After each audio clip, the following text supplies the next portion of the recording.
नोटबंदीनंतर बंद करण्यात आलेली टोल वसुली आजपासून पुन्हा सुरू झाली आहे। त्यामुळे टोल नाक्यांवरती प्रत्येक ठिकाणी मध्यरात्रीपासून लांबच लांब रांगा लागल्यात। विशेष म्हणजे 200च्या वर टोल असल्यास 500ची जुनी नोट स्वीकारण्याचे आदेश सरकारने दिलेत। मात्र अनेक ठिकाणी टोल कर्मचारी जुन्या नोटा स्वीकारत नसल्याने वादावादी होतीये। तसंच सुट्या पैशांअभावी देखील टोल नाक्यांवर ग्राहकांशी हुज्जत घातली जाते। त्यामुळे टोल नाक्यांवर कित्येक किलोमीटरच्या रांगा लागल्यात। त्यामुळे वेळेतच पेट्रोल आणि डिझेलचा देखील मोठ्या प्रमाणावर अपव्यय होतोय।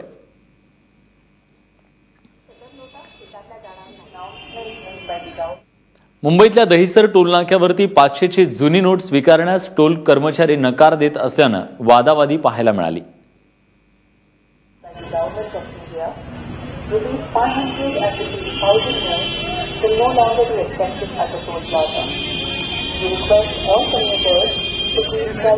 पाचशे आणि 1000 रुपयाच्या नोटबंदीनंतर वाहन चालकांची वाट टाळण्यासाठी टोल नाक्यांवरचं टोल घेणं बंद करण्यात आलेलं होतं।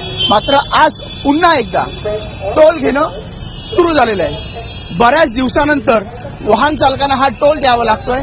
बरेच दिवस वाहन चालकांनी मोकळा श्वास घेतलेला होता, टोल बंदी होती। पण आता सध्या जसे टोल सुरू झाले, वाहनांच्या मोठ्या रांगा या दहिसर टोल नाक्यांवर दिसून येत आहेत। 500 आणि 1000 रुपयाच्या नोटा बंद झाल्या असल्या तरी काही कल्पना इकडे या वाहन चालकांना नाहीये।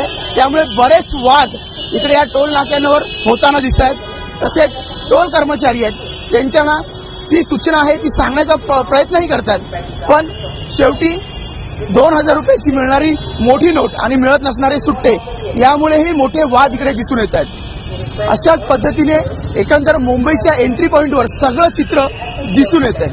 त्यामुळे आजपासनं बऱ्याच टोल नाक्यांवर असंच वादावादीचं चित्रही दिसू शकतं। कॅमेरामन उत्तम सोबत अविनाश डेगस्कर, एबीपी माझा, मुंबई।